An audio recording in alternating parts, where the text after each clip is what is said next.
What's up mga parts? Another day, another vlog. This is Biherong Bong and welcome back to my YouTube channel. For today's video mga parts, it's another FT vlog.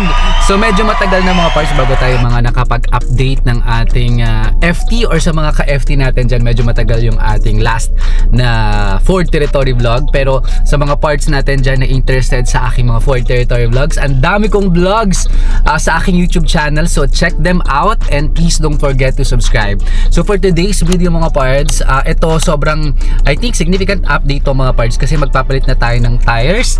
As you can remember mga parts, my Ford Territory is model is year 2022 and today is February 2025, so 3 years na siya and June na din siya. So actually mga parts, yung first 2 tires ko sa unahan, pinalitan ko na siya last year December 2024. And then yung nasa unahan, yung nasa likod, pinalitan yung nasa unahan and then nilipat sa likod yung dalawang remaining. So ngayon mga parts, I think June na talaga napalitan yung 2 tires na remaining. Kaya pa ngayon, samahan nyo ako mga parts. Pupunta tayo sa Minerva Tire Center at palitan natin ang ating gulong nitong ating Ford Territory 2022. So let's go mga parts.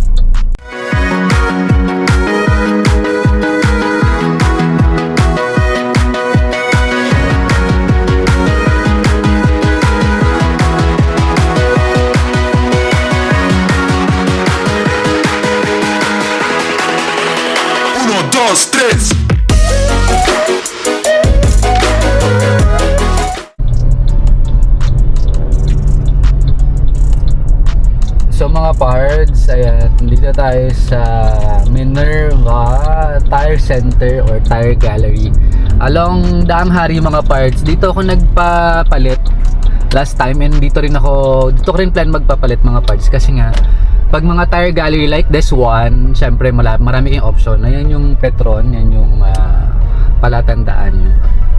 Pwede din naman doon, like meron doon malapit sa condo yung Goodyear, pero yun nga lang, yung option nyo lang is Goodyear. Unlike kung halimbawa yung mga tire center like this one, itong Minerva, may mga option kayo sa ibang brands. So if you are curious mga parts kung magkano magpapalit ng gulong for a Ford Territory sa mga panahon ngayon, this video is for you. And samahan nyo kung ano yung pwede nating brand na mapili. Let's go mga parts. Ito na yung Minerva.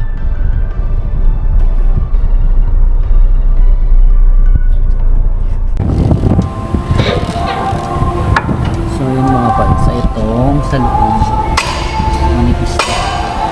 Ayan, may kabig sa loob. Kaya sa labas makapal pa siya. Sa loob ay manipis. Palitan na natin yung sa likod, yung sa dalawang harap bago na yun. Padang sa kabal.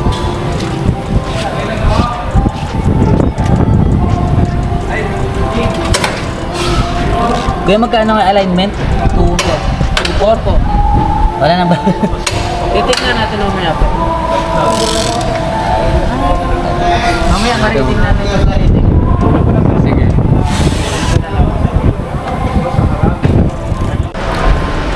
So yun mga parts, gusto ko din dito sa Minerva kasi nga medyo maingay. Kasi mabilis din yung survey. So yung gulong na papalit natin, actually may 3 options. Merong Michelin which is 10,000 isa, yung Dunlop I think is 9,000, and yung Kumho na yun yung brand natin ng una is 7,078. So titingnan pa natin kung kailangan ng wheel alignment kasi nga medyo may pudpud or may kabig yung Ford Territory. So babalitaan ko kayo mamaya kung magkano yung mababayaran natin. So ngayon tingnan muna natin kung ano yung mga recommendation. So yung mga parts, yung gulong natin sa harap ay pinalit natin dito sa likod. Kasi syempre mas kailangan mas makapal yung nandun sa harap. So yun yung bago. And then yung pinapalitan ko nung December dito rin sa Minerva, nilagay natin sa likod. Tapos check natin kung kailangan ng wheel alignment. So free yung check up for wheel alignment, pero yung wheel alignment mismo mga parts may bayad. So tingnan natin baka naman hindi na kailangan yan. Since kakaalis lang natin ng December,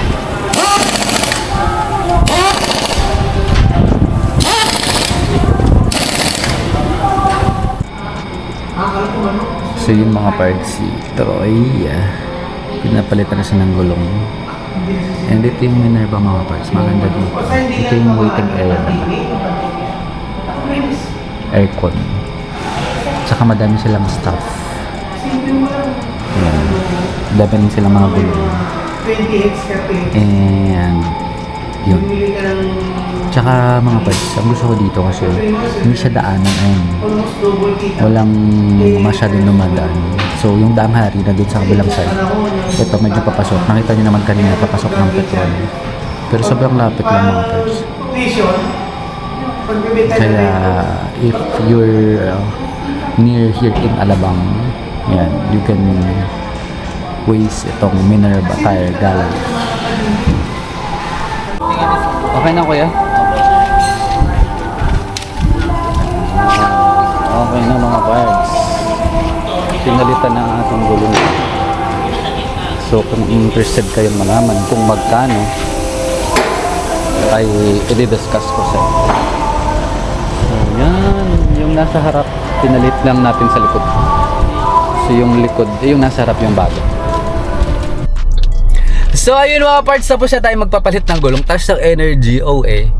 So yeah mga parts, ang maganda dito sa Minerva, parang wala pa akong 1 hour, mabilis yung service. They also accept credit cards and yung mga, yun nga pala, yun din mga parts, yung tip nila is centralized. So yeah.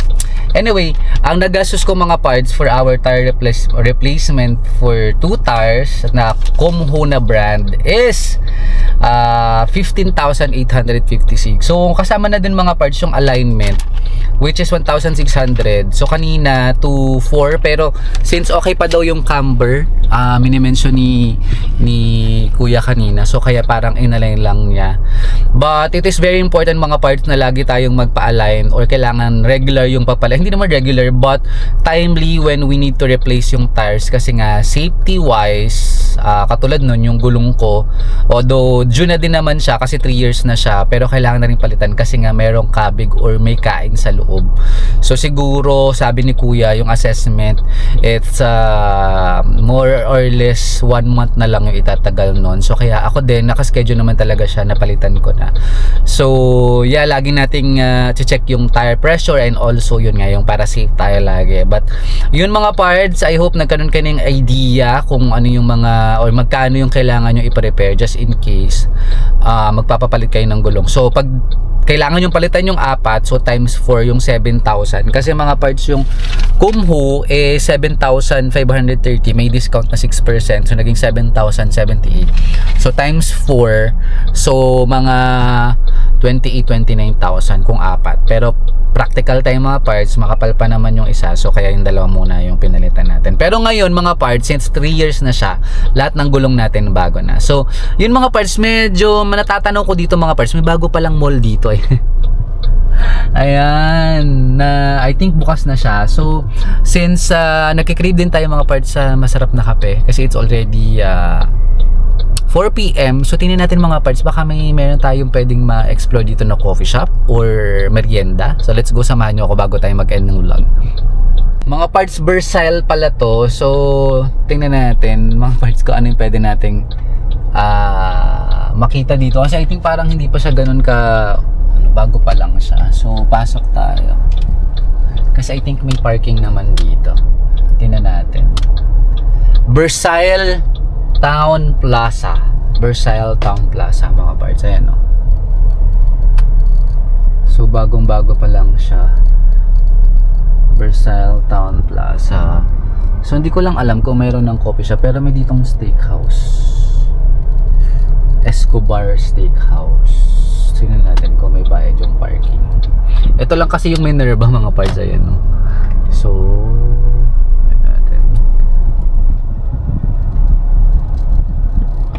cars.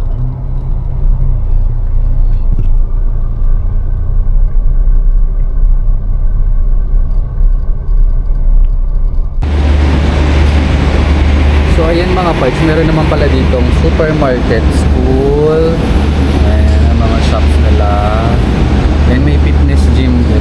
So tingnan natin mga parts. Basement tayo sa loob. In fairness mga parts, yun yung parking mo. Ganda. Bicycle.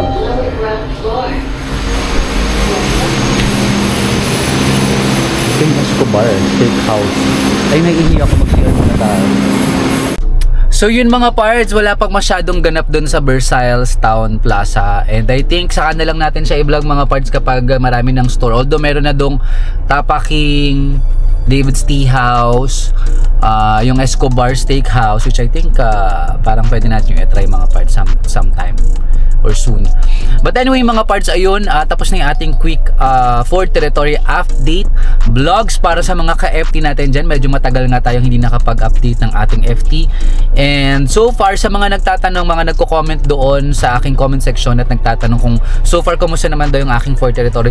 So far so good mga parts, wala akong major problems. Wala rin ako kahit yung sa tires ko, hindi ako na flat or hindi rin ako nasiraan so far, and praying na wala pa rin sanang aberya na mangyari. And ngayon nasa 64,000 or magsi 65,000 kilometers na tong si Ford Territory in 3 years. And ngayon malapit na ako sa office, alabang na tayo. And sa 70,000 siguro yung next update natin mga parts sa ating mga ka-FT dyan. But yun so far, yung aircon, yung system and all, nag-change na ako ng battery. Yan. And after 2 years, and then after 3 years nag-change na ako ng tires yung 4 para safe tayo lagi and para hindi rin tayo magkaroon ng aberya. And also yun nga mga parts, kagaya na lagi natin sinasabi, safety is our number 1 priority. So yun mga parts, I hope nagkaroon kayo ng idea if ever soon ay magpapapalit din kayo ng tires, and curious kayo magkano gagastusin nyo and saan kayo pwede magpapalit. Sa mga Minerva tires or Tire Gallery mga parts, yan, trusted ko na sila kasi sila din nagwalit ng 2 tires ko. Also, yun nga, since sensitive yung Ford Territory and marami siyang mga electric na nangyayari, tapos yung tire natin may sensor, so I suggest dun kayo magpapalit sa reputable Tire Gallery or yung maayos talaga, yung marunong and may alam, kasi nga hindi rin basta-basta yung Ford Territory dahil marami nga tong mga sensor at saka alam nila kung ano yung gagawin. So yun mga parts, and if you are curious mga parts sa aking ibang mga Ford Territory vlogs, gaya nga na-mention ko, marami ako dyan sa aking YouTube channel, i-check nyo yan, Biyaherong Bong, at huwag nyong kalimutang mag-subscribe mga parts. And if you have other questions, just comment down below, like, share, and please follow me in my social media accounts, Facebook, Instagram, and TikTok, also at Biyaherong Bong. So yun mga parts, hanggang sa mga susunod kong YouTube video, stay safe and healthy. Bye!